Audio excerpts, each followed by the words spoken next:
Do you remember when science fiction didn't feel the need to apologise for itself? When a show could present a completely ridiculous premise and play it absolutely straight? Because that's exactly what Space 1999 did. The moon gets blasted out of Earth's orbit by a nuclear waste explosion. Scientifically, that is complete and utter nonsense. Absolutely absurd. But here's the thing. The show never treated it like nonsense. The writers didn't wink at the audience. The characters didn't make sarcastic jokes about how stupid the premise was. Nobody looked into the camera and said, well, that just happened. They committed to it completely, and somehow, against all odds, it worked. I used to watch Space 1999 when I was very young. Like Battlestar Galactica or Buck Rogers, it had all the classic sci-fi tropes. We're talking spaceships, strange worlds, and weird aliens, just regular people trying to survive impossible situations. That was enough for me, but looking back at it now, what fascinates me isn't the science, it's the sincerity, because honestly, I don't think modern Hollywood even knows how to make stuff like this anymore. Let's address the elephant in the room immediately. The premise is insane. A massive nuclear explosion blasts the moon directly into deep space, carrying the inhabitants of Moonbase Alpha with it. That's not how physics works. It's not remotely how physics works, but against all odds, the show plays it completely straight. The crew aren't superheroes. They aren't chosen ones. They aren't destiny-driven heroes saving the galaxy. They're ordinary people trapped in an impossible situation. Every week, they're encountering something new. A strange civilization, a bizarre phenomenon, an alien threat. It honestly feels less like sci-fi and more like a total nightmare. And that's what made the show different. It wasn't really about exploring space. It was about isolation, fear, survival, and uncertainty. Moonbase Alpha wasn't boldly going anywhere. It was lost, drifting, completely cut off from home. That creates a very different atmosphere, a much colder atmosphere, and that's something I think a modern reboot would struggle to understand.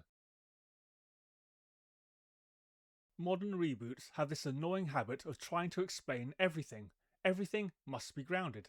Everything must be justified. Everything must be self-aware. Writers seem terrified that audiences might laugh at an unusual premise, so they often laugh first. Space 1999 never did that. It simply presented its world and asked you to accept it, not because it was realistic, but because the characters believed it. The sincerity sells it. That's something we see in a lot of older science fiction. Buck Rogers, Flash Gordon, even the original Battlestar Galactica. They're products of their time, but they aren't embarrassed by what they are. Modern productions often feel embarrassed by their own concepts, almost afraid to commit. Space 1999 committed completely, and that's why people still remember it. Let's talk about one of the greatest spacecraft designs ever created, the Eagle. I absolutely love this thing. Even today, decades later, it still looks believable, not because it's realistic, but because it looks functional. It looks like something engineers might actually build, a modular spacecraft designed to do a job. Cargo sections, passenger sections, utility sections, everything has a purpose. It feels industrial, practical, useful. Compare that to a lot of modern spacecraft designs. Many of them look like luxury cars or giant smartphones, smooth surfaces, fancy lighting, endless digital polish. The Eagle looks like equipment. It has weight, presence, purpose, and because it was a physical model, it feels real. Light interacts with it properly. Shadows behave naturally. The imperfections actually help. Modern CGI can create incredible visuals, but sometimes perfection becomes a problem. Everything looks too clean, too sterile, too artificial. The Eagle still feels tangible, and that's one reason fans continue talking about it 50 years later. Another thing that stands out is the atmosphere. Moonbase Alpha doesn't feel cozy. It doesn't feel optimistic. It often feels unsettling. The white corridors, the sterile environments, the sense of isolation, the constant uncertainty. You get the impression these people are hanging on by their fingertips. Nobody knows where they're going. Nobody knows what's coming next. Nobody knows if they're ever getting home. That creates tension, real tension. Modern science fiction often relies on action to create excitement. Space 1999 often relied on atmosphere. Sometimes it felt closer to horror than traditional science fiction, and some episodes are genuinely strange, weird, dreamlike, occasionally disturbing. Shows today rarely take those risks. Everything is carefully focus tested, carefully calibrated, carefully managed. Space 1999 could be unpredictable, and that's part of its charm. Honestly, my absolute favourite part of the show is just how weird it was willing to get. Some episodes, like the famous Dragon's Domain, have a spooky, cosmic horror vibe. They're unsettling, atmospheric, and genuinely memorable. Modern executives would probably look at something like that and ask, can we make it more action oriented? Can we make it more accessible? Can we make it appeal to a broader audience? And before you know it, you've stripped away everything that made it unique. That's the danger. Not every show needs to appeal to everyone. Some shows become classics precisely because they're unusual, because they're distinctive, because they have their own identity. Space 1999 absolutely had its own identity.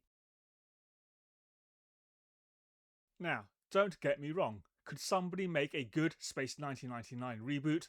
Of course they could. With the right people involved, anything is possible. The problem is whether a major studio would allow it, because I suspect they'd immediately start fixing things. The premise would be rewritten, the atmosphere would be brightened, the weirdness would be reduced, the mystery would be explained, the characters would become action heroes, and every episode would need a universe-ending threat. Eventually, you'd end up with something called Space 1999, but it wouldn't actually be Space 1999. It would just be another generic sci-fi show wearing the name like a skin suit. That's what worries me. Honestly, it's the same issue I have anytime someone tries to remake an old sci-fi show. Sometimes the problem isn't the technology. Sometimes the problem is the mindset. Space 1999 is scientifically ridiculous. There's no getting around that. Let's be real, a nuclear explosion isn't going to blast the moon across the galaxy. It's nonsense, complete nonsense. But it's beautiful nonsense, because the show believed in itself. The characters believed in it. The writers believed in it. And the audience believed in it too. Not because it was realistic, but because it was sincere. That's the lesson modern Hollywood keeps forgetting. Audiences will accept almost any premise, no matter how strange, no matter how unlikely, no matter how ridiculous, if the people making it genuinely commit to the idea. Space 1999 did exactly that, and that's why 50 years later we're still talking about it. If you watched Space 1999 back in the day, let me know your favourite episode in the comments. And if Hollywood announced a reboot tomorrow, would you be excited or terrified?